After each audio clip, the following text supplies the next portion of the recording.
Bismillahirrahmanirrahim. Assalamualaikum warahmatullahi wabarakatuh.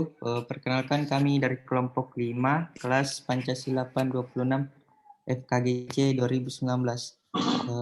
Ini kami akan mempresentasikan hasil diskusi kami. Berikut dari nama-nama anggota kelompok 5. Yang pertama saya sendiri, yang kedua Muhammad Akmal Amru, yang ketiga Nilan Valentine, dan yang terakhir Afif Harun Yafrah. Selanjutnya saya persilakan kepada pemateri. Baik, terima kasih atas kesempatannya. Jadi saya akan menjelaskan konsep implementasi nilai-nilai Pancasila dalam pembentukan aturan perundang-undangan di bidang sosial dan pertahanan dan keamanan atau HANKAM. X. Pertama di bidang sosial budaya.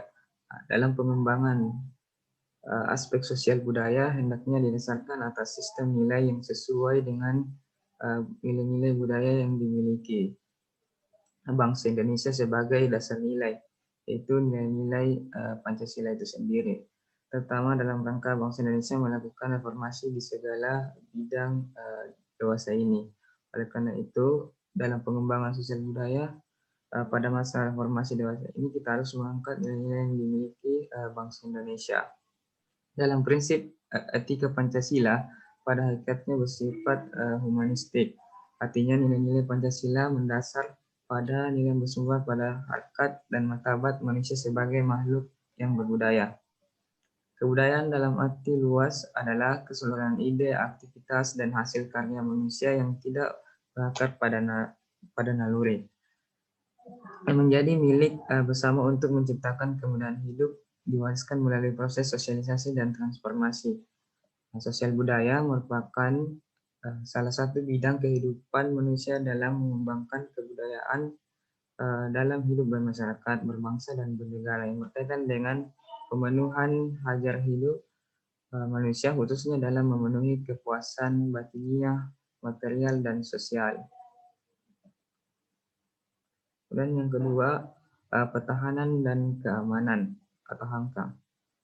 Sebelumnya, implementasi Pancasila dalam pembuatan kebijakan negara dalam bidang HANKAM dituangkan dalam pasal 27 ayat 3 yang berbunyi setiap warga negara berhak dan wajib ikut serta dalam upaya pembelahan negara, dan pasal 30 ayat 1 sampai 5 yang berbunyi ayat 1 tiap-tiap warga negara berhak dan wajib ikut serta dalam usaha pertahanan dan keamanan negara. Ayat 2, usaha pertahanan dan keamanan negara dilaksanakan melalui sistem pertahanan dan keamanan rakyat semesta oleh TNI atau Tentara Nasional Indonesia dan Kepolisian Negara Republik Indonesia sebagai kekuatan utama dan rakyat sebagai kekuatan pendukung.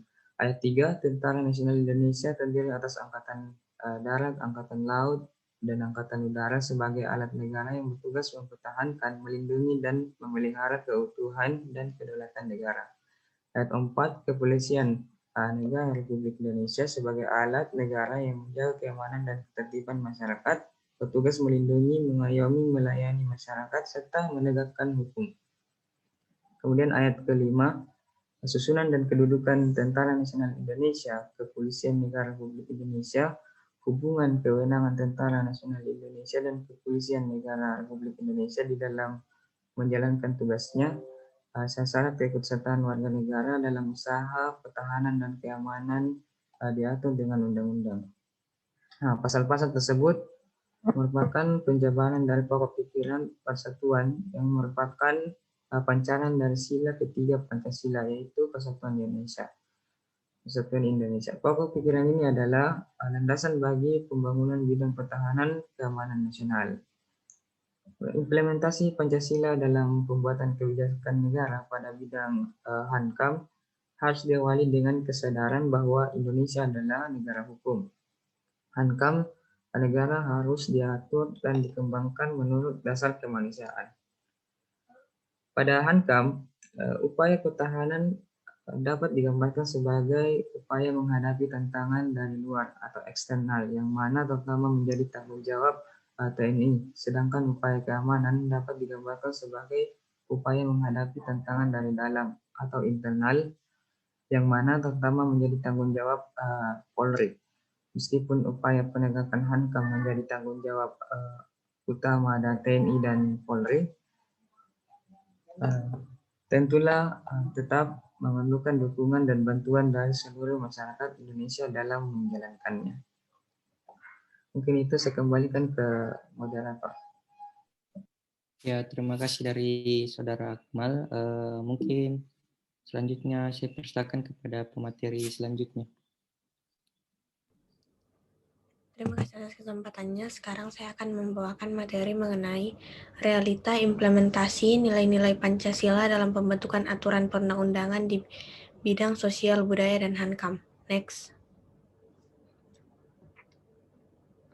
Jadi untuk realitanya di Indonesia itu pada bagian sosial budaya, Pancasila yang merupakan dasar negara dan landasan bangsa Indonesia dewasa ini dalam zaman reformasi telah menyelamatkan bangsa Indonesia dari ancaman disintegrasi selama lebih dari 50 tahun. Namun sebaliknya, sakralisasi dan penggunaan berlebihan dari ideologi negara dalam format politik Orde Baru banyak menuai kritis dan protes terhadap Pancasila sejarah implementasi. Yang kedua yaitu pada bidang pertahanan dan keamanan atau disingkat HANKAM. Nah, implementasi Pancasila bidang pertahanan dan keamanan meliputi kesadaran masyarakat bahwa negara Indonesia adalah negara hukum dan HANKAM harus mencapai tujuan yang mencakup nilai-nilai Pancasila. Adanya prinsip penyelenggaraan pertahanan bangsa Indonesia seperti bangsa Indonesia berhak dan wajib membelah serta mempertahankan kemerdekaan dan kedaulatan negara, keutuhan wilayah, dan keamanan negara dari segala ancaman. Bangsa Indonesia cinta kedamaian tetapi lebih cinta kepada kemerdekaan dan kedaulatannya. Bangsa Indonesia menentang segala bentuk penjajahan dan menganut politik bebas aktif, bentuk pertahanan negara bersifat semesta, serta pertahanan negara disusun berdasarkan prinsip demokrasi HAM, kesejahteraan umum, lingkungan hidup, dan ketentuan hukum nasional. Mungkin itu dari saya kembalikan ke moderator. Ya, terima kasih dari Saudari Nilan Valentine. Selanjutnya saya persilakan kepada pemateri selanjutnya. Baik, terima kasih atas kesempatannya. Saya akan membawakan materi yaitu masalah dari implementasi nilai-nilai Pancasila dalam pembentukan aturan perundang-undangan di bidang sosial, budaya, dan HANKAM. Next. Masalah pertama itu pada sosial budaya. Sosial budaya masa kini sudah menyimpang dari nilai-nilai moral yang berlaku dalam masyarakat. Penyimpangan ini dapat dilihat dan dominan pada generasi milenial sekarang yang mencontoh budaya barat, misalnya dalam cara berpakaian atau berperilaku. Kemudian budaya yang masuk tersebut dinilai sebagai contoh kebiasaan yang baru dan baik di kacamata generasi milenial saat ini. Masuknya budaya barat di Indonesia tidak hanya karena mudahnya budaya yang masuk, tetapi juga mudahnya masyarakat menerima tanpa memilah terlebih dahulu budaya tersebut. Kemudian ada masalah dari pertahanan dan keamanan HANKAM. Polisi dan TNI telah bekerja sama dengan optimal dalam mengawal penegakan HANKAM di Indonesia. Namun masih ada oknum-oknum yang mencoba untuk menjatuhkan aparat militer tersebut.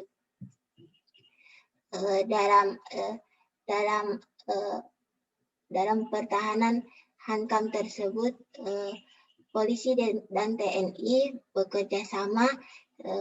Hal ini dapat dinilai dari beberapa kejadian pengeboman di pos polisi yang belakangan ini terjadi.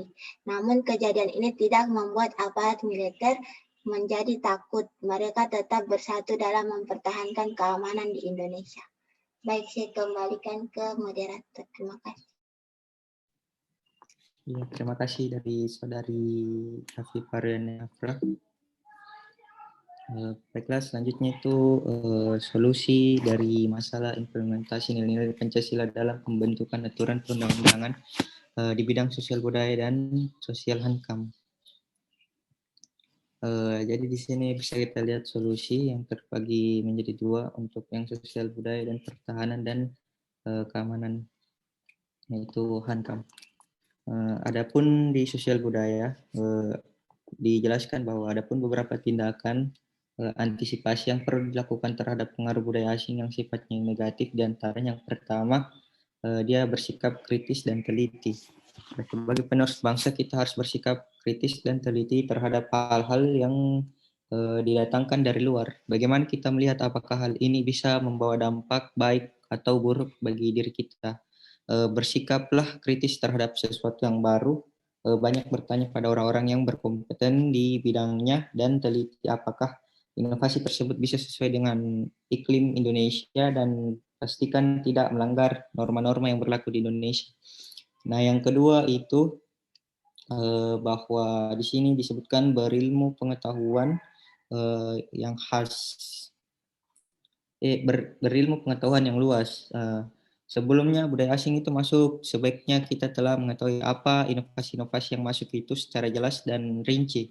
Kita bisa mengetahui kegunaan hal itu secara keilmuannya dan kita harus mengetahui terlebih dahulu fungsinya untuk apa dan manfaatnya seperti apa. Nah, yang ketiga itu selektif dan harus sesuai dengan norma-norma yang berlaku di Indonesia. Maksudnya di sini pengaruh budaya asing yang masuk terkadang tidak sesuai dengan norma-norma yang berlaku di Indonesia.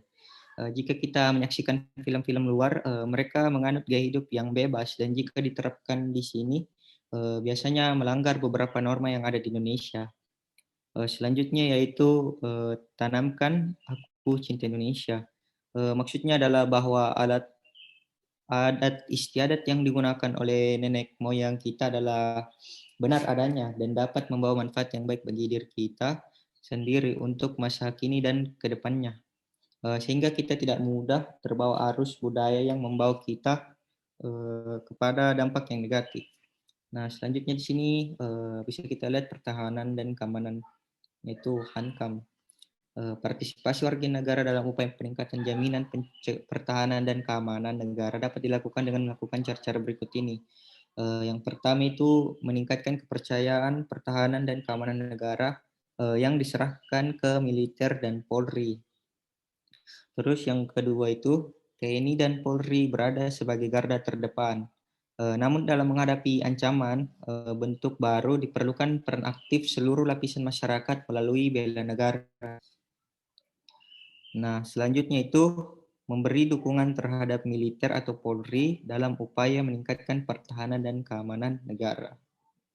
Baiklah, mungkin kesimpulannya dapat disimpulkan bahwa Pancasila adalah pandangan hidup bangsa dan dasar negara Republik Indonesia. Pancasila juga merupakan sumber kejiwaan masyarakat dan negara Republik Indonesia. Maka manusia Indonesia menjadikan pengalaman Pancasila sebagai perjuangan utama dalam kehidupan kemasyarakatan dan kehidupan kenegaraan. Ini referensi dari materi kali ini. Ada 2. Sekian dan terima kasih. Mungkin itu hasil dari presentasi kelompok 5. Dengan ucapan wabillahi taufiq wal hidayah. Wassalamualaikum warahmatullahi wabarakatuh. Sekian dari presentasi kelompok ini.